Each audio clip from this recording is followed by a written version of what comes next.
सुखदेव सिंह गोगामेडी हत्याकांड से जुड़ा बड़ा अपडेट सामने आ रहा है कि पूरी प्लानिंग के तहत गोगामेडी की हत्या करने के लिए शूटर्स पहुंचे थे और निजी स्कूलों के नियमितीकरण की मांग को पहुंचाने के लिए ही इस बारे में मुलाकात हो रही थी सुखदेव सिंह गोगामेडी से। और मुलाकात उनके घर के ड्राइंग रूम में हो रही थी, बैठकर चर्चा की जा रही थी और इसी चर्चा के दौरान शूटर्स ने ताबड़तोड़ फायरिंग शुरू कर दी। विभिन्न पहलुओं को मद्देनजर रखते हुए पुलिस आगे की जांच कर रही है। तमाम सबूत, तमाम सुराग तलाशे जा रहे हैं, तमाम कड़ियां जोड़ी जा रही हैं, लेकिन अभी भी जो शूटर्स हैं वो पुलिस की गिरफ्त से बाहर हैं। और दूसरी तरफ वो मेट्रो अस्पताल जहां सुखदेव सिंह गोगामेडी का पार्थिव शरीर रखा गया है, वहां उस मेट्रो अस्पताल के बाहर जयपुर में जो करणी सेना के समर्थक हैं वो धरने पर बैठे हुए हैं। ऐसे में राज्य प्रशासन के सामने एक बड़ी चिंता और चुनौती ये भी है कि आज राजस्थान बंद का आह्वान किया गया है और इस बंद के मद्देनजर हालात को नियंत्रित रखना, कानून व्यवस्था को संभालना एक बड़ी समस्या है।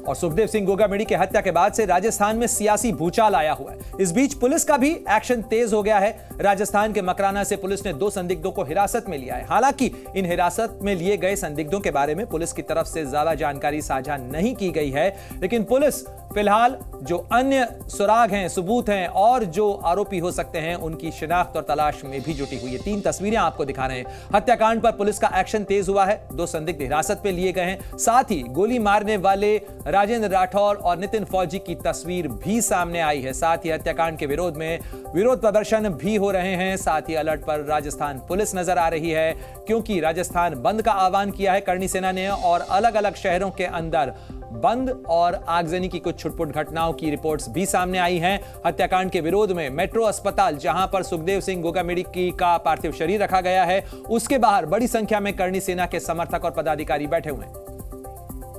और गोगामेडी हत्याकांड को लेकर कई संगठनों ने आज राजस्थान बंद का ऐलान किया है। हम आपको राजस्थान के 3 शहरों की तस्वीर दिखा रहे हैं। देखिए, अजमेर सभी दुकानें बंद नजर आ रही हैं। साथ ही पाली में मर्डर के विरोध में बंद किया गया है। साथ ही सीकर के अंदर भी पूरा शहर बंद है। तो किस तरीके से बंद का आह्वान किया गया है और बंद का असर भी देखने को मिल रहा है। राजस्थान के अजमेर, पाली और सीकर की 3 तस्वीरें आपको दिखा रहे हैं। आज राजस्थान के अंदर बंद का आह्वान करणी सेना की तरफ से किया गया था और इसका असर भी देखने को मिल रहा है। साथ ही पुलिस भी अलर्ट के ऊपर है ताकि कानून व्यवस्था खराब न हो। वहीं सुखदेव मर्डर केस में उनके समर्थकों में खासा गुस्सा है और लोग मांग कर रहे हैं कि आरोपियों का एनकाउंटर होना चाहिए। क्या कुछ उनका कहना है, आक्रोशित समर्थक क्या कह रहे हैं और किस तरीके की मांग रख रहे हैं, आपको सुनवाते हैं। 36 कौम के राजपूत का मतलब होता है राष्ट्रपुत्र और राष्ट्रपुत्र का मतलब सारी समाज हम में समा जाए और सारी समाज में हम समा जाए, वही राजपूत है। राजपूत ने हमेशा इस देश के प्रति बलिदान दिया है और राजपूत की वजह से यह धरती बची हुई है और राजपूत के आज खून बहता है।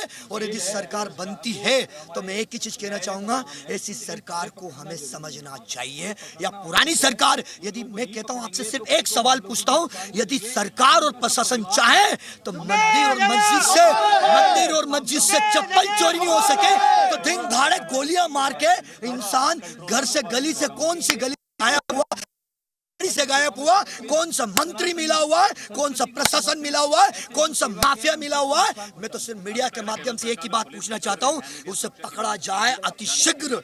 यदि इस आंदोलन को रोकना है तो इस आंदोलन को सिर्फ एक ही व्यक्ति रोक सकता है कि गिरफ्तारी और गिरफ्तारी के बाद उनकी सजा। और हमारी 4 मांगे, उनके परिवार का कौन है, उनके परिवार का है कौन? 2 बच्चे हमारी छोटी छोटी भतीजी है, हमारी 2 भतीजे हैं, क्या वो लड़ेगी? हम लड़ेंगे उनके लिए। हमारी 2 भतीजे हैं, उनका न्याय मिलना चाहिए। उन बच्चों का कौन होगा, जो छोटे छोटे बच्चों का कौन होगा, कौन है? मैं आपसे पूछना चाहता हूं, मैं पूरी भारत देश की जनता से पूछना चाहता हूं, उन माफियाओं को सजा मिलना चाहिए। क्यों पनपे? जवाब गोली होता है। गोली का जवाब तो मैं आपसे पूछना चाहता हूं, आज ये सनातन या धर्म बचा तो तलवार का जवाब से तलवार बचा था। यदि अभी यूपी में गोली का जवाब गोली से मिला तो फिर यहाँ क्यों नहीं मिल सकता है? कितने बड़े लीडर हैं, उनका अंतिम संस्कार कब हो पाएगा?